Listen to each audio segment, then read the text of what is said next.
At this time, we have 4 different types of olives in our orchard. Okay. And our goal in making olive oil is to blend those 4 olives together. So because they're different types, some of them mature faster than others. Okay. So we've got some that are black, some that are purple or red, and some that are green.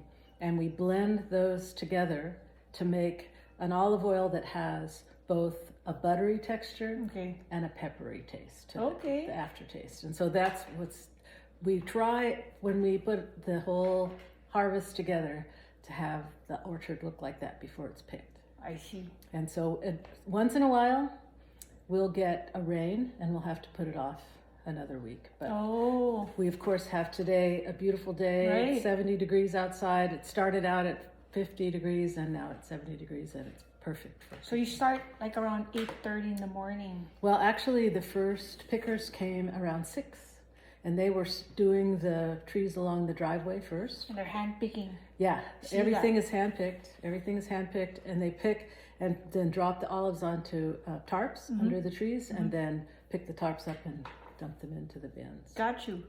So if people want to see it or participate or what, are you guys open to that? We are, and all people would have to do, we have our email on our website, which is flyingmfarmproducts.com, that people can get a hold of us by phone or by email and let us know they'd like to join us, sometime before the middle of November, and then we can make arrangements for people to be here and have enough lunch for everybody so that everybody gets to enjoy the day. So you've been doing that for... So I think our first harvest was back in 2004. So what's that, 17 years that we've been doing this? Not every single year have we had enough fruit to be able to have olive oil made. What are the biggest challenges? The rain, insects, although I think we've overcome the olive fruit fly.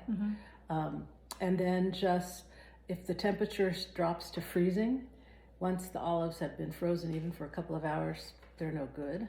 So just, regular farm things that you have to live with and work around.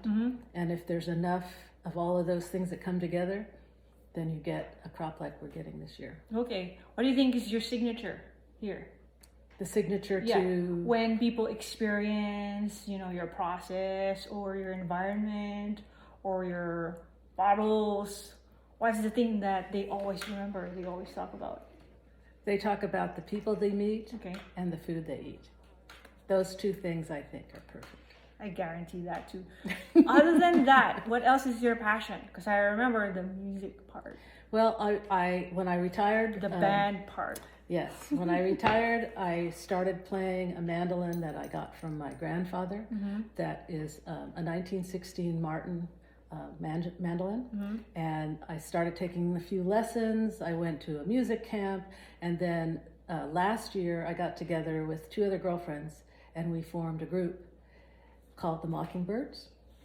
And we call ourselves the Mockingbirds because we play everybody else's songs, which is the trademark of a mockingbird, is they sing other birds' songs. What kind of genre? Like what is it? So we do probably folk and blues and a little bit of rock and roll, just basic rock and roll. But what we really like to do is to sing in 3-part harmonies.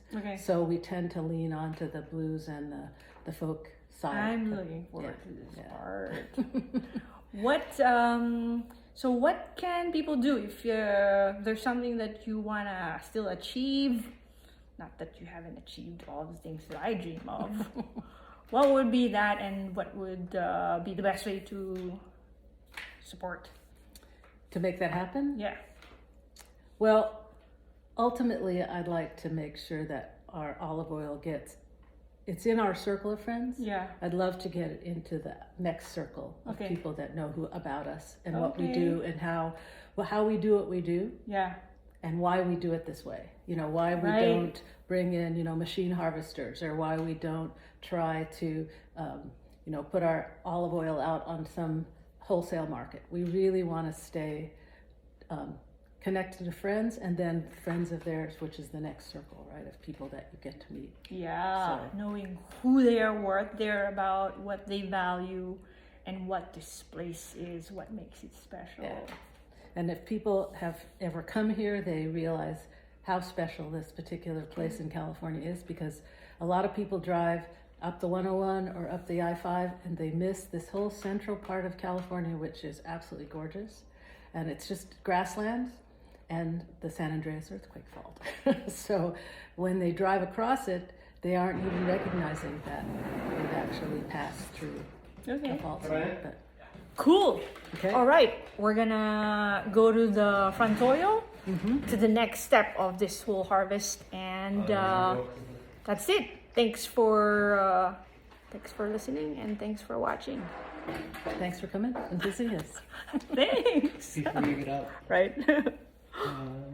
record that.